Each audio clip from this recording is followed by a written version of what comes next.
Hello and welcome. Before Jon Cryer became a global sitcom star in TV shows like Two and a Half Men, Supergirl and Extended Family, for millions of fans around the world, he was a teenage movie heartthrob. From Pretty in Pink, Dudes and Morgan Stewart's Coming Home to Hot Shots and the famous Teddy Z, Jon built quite a following. His teen goofiness even earned him a role opposite Chris Reeve in Superman 4. And in between his TV and movie roles, he built a successful stage career on Broadway and London's West End. I caught up with Jon back in 1987 during one of his busier, crazier periods in his early career. He was 22 and already had a string of movies to his name. We started chatting about his experiences making the troubled Morgan Stewart's Coming Home and the adventure comedy Dudes, which also co-starred Flea, later best known as part of the Red Hot Chilli Peppers. Here's a picture from Dudes, as a matter of fact. Oh, yeah? Where we play three hardcore kids. Who, you were joking when the shot was taken. We were trying to do Run DMC. And that's Flea. He's in a band called the Red Hot Chilli Peppers. And this is Dan Roebuck. He's in River's Edge now. Oh, right, yeah. Yeah. That's getting some interesting reviews. Yeah, that's a Have you seen it? Scary. I'll tell you, it's very disquieting, you know. The basic problem with River's Edge is that it was such a shocking thing to people who heard about the real story that happened in, I think in Sacramento, or something like that. I'm not sure exactly where it happened. But it was so shocking that these kids did not say anything, that they were just numb. But the thing is, in a movie, you just assume that the director had more control over that, and while you're watching the film, it just seems unbelievable that these kids aren't reacting. It's not, you know, because it's such an amazing, strange event, you know, to people that it just does, you know, I think that's a problem in the film. You just don't believe it. You know, it doesn't make sense. So, but you know, it's still a very striking movie, and that's one of the reasons Dan got Dudes was Penelope saw it, and while we were shooting Dudes, we were very conscious that Alex Cox was making Straight to Hell in Spain. Yeah. Oh yeah, isn't it strange? Yeah. Well, you know, he made that in like 3 weeks or something like that. Real sure 5 weeks. I don't know, but we think spent without a script. Yeah. I mean, I don't know, but it doesn't look like a script. Well, we had a script. We had a script by a guy named Randy Johnson, who's a really strange guy. He's just so much fun. I started hanging out with him after we finished the shoot, and he and I just really hit it off. What's the basic story and the setting? The basic story is it's three punks in New York who are getting very sick of the scene in New York. It opens with us doing a slam dance scene, which was one of the most painful shooting experiences I've ever had, because I was in the midst of like 40 real punk extras who decided to show me what it was really like. And it never, you know, when I used to go to clubs in New York, it was never so violent as, it wasn't like trying to cause pain. It was like trying to throw yourself on top of people, and it was all just like like wrestling, you know, it was like a joke. At least when I was, you know, in the clubs. And then it wasn't out in L.A. where we shot it. It was they took it very seriously, and they started beating us up, beating me and Dan Roebuck up, and Flea was holding his own. Seriously beating him? Well, I mean, it hurt a lot. I don't know if they were serious about it, but I could feel the pain. So so I said to Penelope, you know, do something about this, and she felt really terrible about it. So she sent in the stuntmen. Then they started really wailing on the stuntmen, because they knew they're stuntmen. You know, they could take more. So what are they doing? I mean, it's basically, you know, I'll demonstrate here. They won't do anything on camera, but what you do is you walk around like this, and you punch people as you walk, and you throw yourself on top of people and push people into people, and it's very tribal almost, you know. Mm-hmm. So but at the very beginning of the movie, we're into that. You know, we're listening to a band called the Vandals, who have a song called "I Want to Be a Cowboy," and it's a very funny song that they wrote because there was a punk club right next to a cowboy club, and they were always getting in fights and stuff, and it was a very funny song. But so it opens there, and we get very sick of the scene in New York. We just decide, let's go to California. So we pick up and head across country in a little VW Beetle, and halfway across in like Arizona, we're set upon by this gang of rednecks who usually kill Mexicans who are trying to emigrate in the hills. And yeah, well, city boys. Hey man, we're not looking for any trouble. We are. So they and they kill our friend Flea, that's his name in the movie. His name is Milo, and they kill him. And it's about Dan and I. Our characters. My name is Grant, and his name is Biscuit. Becoming cowboys in order to hunt down these guys. He becomes an Indian, I become sort of a cowboy, so it's sort of like a Lone Ranger thing. And it gets really bizarre. And and we meet a lot of strange characters, and we sort of get them one by one. The gang breaks up, and we're following them. And we never do make it to California, but it's a lot of fun along the way, and it's one thing that was great about Penelope was she just has a strange sense of humor. And so it was always interesting. The casting was great. She did an amazing job casting. What's her name? Penelope? Penelope Spheris. It was funny. I was just in I wasn't just in. I was doing a publicity tour for Pretty in Pink a while ago, and I went to Sweden. And they had a lot of strange interviewers there. One of them asked me if I slept in my underwear. And I was like, huh? It was just a strange guy. But I mentioned that I did this movie Dudes with Penelope Spheris, and they all of them perked up. But Decline of Western Civilization was a documentary on hardcore in LA, on the hardcore scene. That was a really interesting movie. Decline was, and really it was her first really striking piece of film. And Suburbia was real interesting because it was all real punks. She casted a lot of LA punks in a movie about LA punks, and it became the model for punks all over America who saw the video cassette.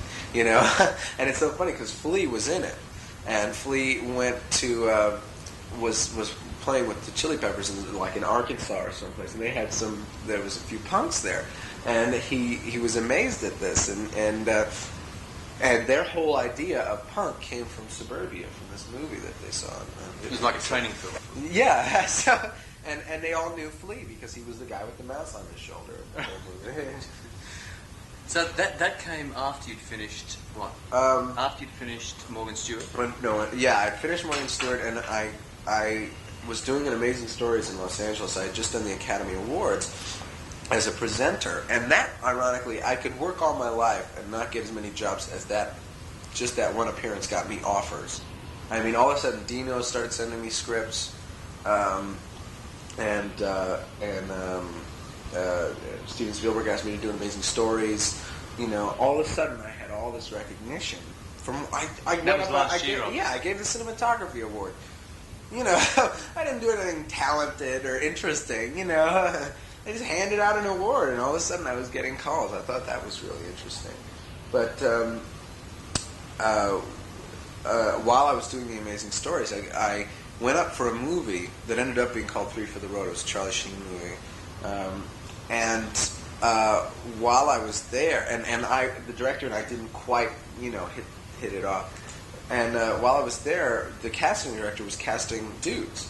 And she handed me the script, and she said, "I think it would be great for you, but even though you're not a punk," and I said, "No, I used to be," And I was never really a punk, but so I was lying. But I was very familiar with the scene. I had a lot of friends who were punks, and I never.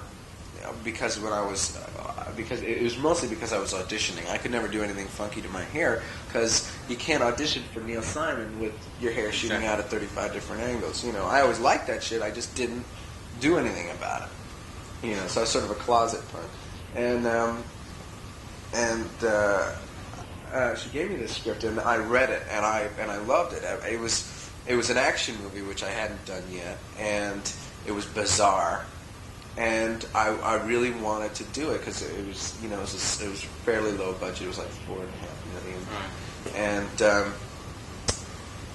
And I sent it to my manager, and he really liked it as well. But he's a little, every now and then he's like, "Well, let John go off on his artistic tangents," then he'll get back to making movies and make money. So Morgan Stewart was in the can by that stage. Yeah, it was totally finished. So that came after Pretty in Pink? Right after Pretty in Pink, I jumped right into it. Right. And everybody told me not to do that movie, and I was like, nope, I want to do it because it was this little black comedy. It was a lot, and they were right.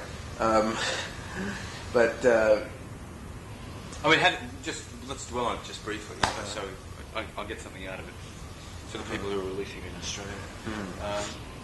Lynn Redgrave, who obviously comes from a great British family tradition of theatre and so on, but she's been working here for quite a while.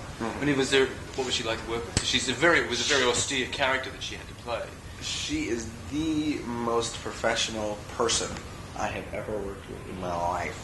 I mean, it amazed me. She,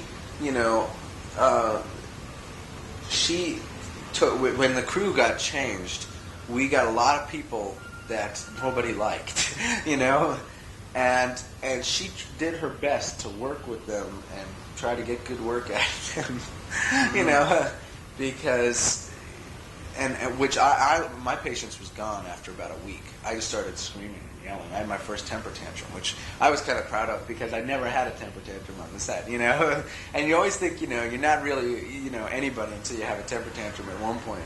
And so at one point I was very angry with the director, and I walked into my dressing room and I threw some furniture. I came out and I with my script in hand, and I threw it in the garbage.